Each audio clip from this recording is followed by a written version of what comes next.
Hi there, this is Vanessa. This is the first time I'm showing my face, so I'm happy to meet you all and I'm happy to be of service.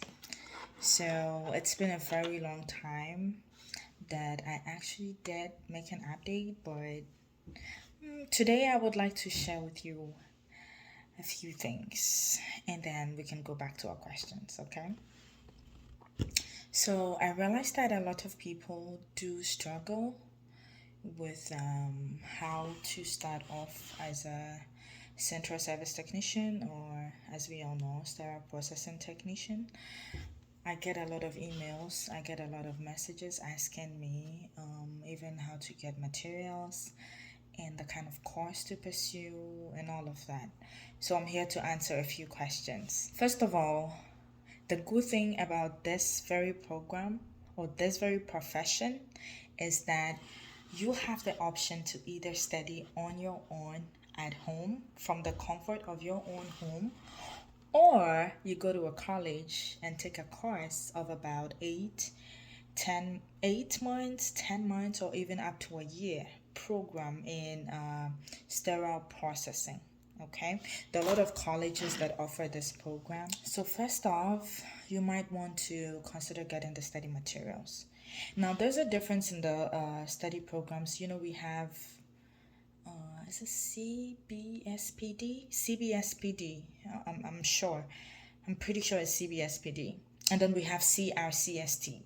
So my certification is CRCST with ISHM.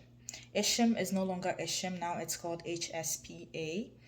So when you Google ISHM, you probably would see that there's been a change in the company name.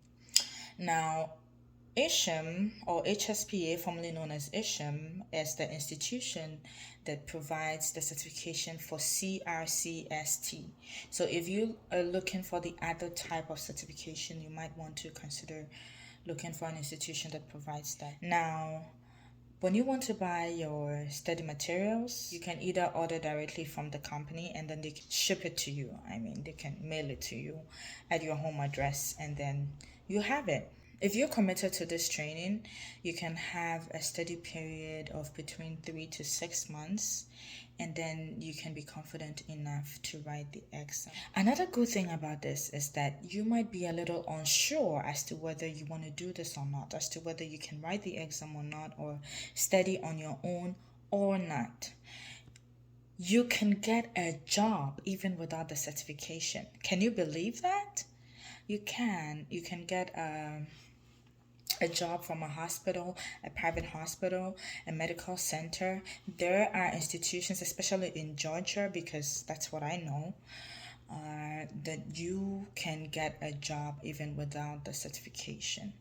And then if you get a job, that's a really good thing. You get to learn on the job. You get to have the first-hand practical experience, which makes it easier to learn exactly what's in the books, because it might be difficult if you see some instruments in the books that you're not familiar with or haven't even seen before, right? Yeah, so if you are able to get a job beforehand, then that's a good thing. It really does help a lot. All you have to do is to have the slightest intention that you want to write the exam in, say, the next 6 months during your interview process, and I'm pretty sure they're going to hire you. Now, if you don't have a job, it still doesn't mean that you can make this work. There are tons of videos on YouTube that can actually help you get the training that you need, or say the basic training that you need for the exam. Now, if you have the certification, you can easily get a job and then you can land the job, right? Okay. Now, let's talk about renewal. You probably have your certification already and you're thinking, how do I renew my certification?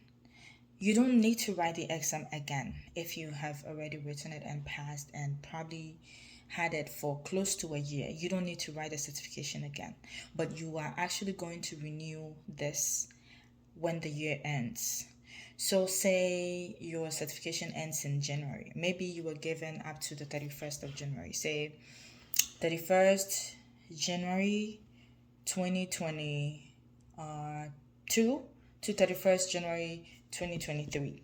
right? So it's going to end in 31st January 2023. Now, you don't have to wait for it to end before you renew your certificates.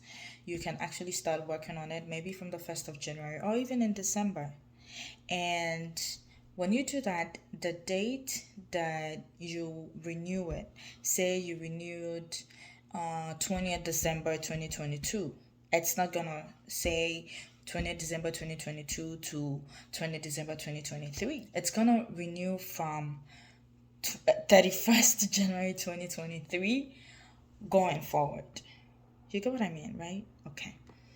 So it's still going to maintain the date on the certification, irrespective of whatever date that you choose to update or renew your certification. That's exactly what I mean. Okay. So when you go to www.hspa.com, formerly known as ISHM, when you go to the website and then you put in if you have a membership, you put in your membership. If you don't have a membership, you just log into your account and then you hit my certifications and then you can see renew. Now, before you'd be able to renew, you need to go through a continuous education. You need to have about 12 CE that is credit points before you can be eligible to renew your certification. Now, there's a particular platform that you can get this renewal points from, and that is Fiddler Education. They actually have it in there, but I'm still going to leave a link in the description below so you know where to go to when you want to have your renewals. And now it's been updated, so when you do your courses on fiddlereducation.com, you don't necessarily have to upload it onto the HSPA website anymore. It automatically synchronizes. And before it can do that, it's when you have the same email address across board. So if you use the email address that you used for hspa.com for your fiddlereducation.com account, those two accounts more like they synchronize. So whatever continuous education credit points that you have on Fiddler Education, it's going to automatically reflect in the HSPA. But if you do not have the same email address for both accounts, then you do the fiddlereducation.com, you download your transcripts, and then you upload it onto the HSPA website. Or there's an email address that they provide for you that you can actually email directly to that email address, and it's going to be uploaded for you. It's going to recognize the fact that you've done the continuous education, and then you become eligible to renew your certification, which is about $50, and with a membership fee of $10. If you want to be a member, you can add that to it, and then you pay $60. But if you don't want to be a member, then it's just going to be $50 for you. And then you check out, and then your certification is going to be mailed to you approximately in about 2 weeks.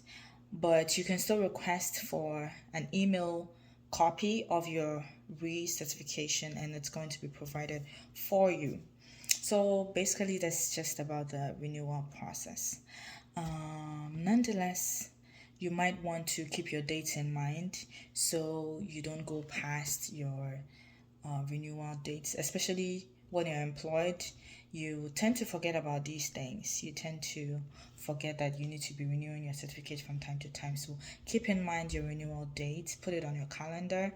You don't necessarily have to wait until it is due. You can renew it a month prior, and it's totally fine. The dates are not going to change. It's still going to be the same.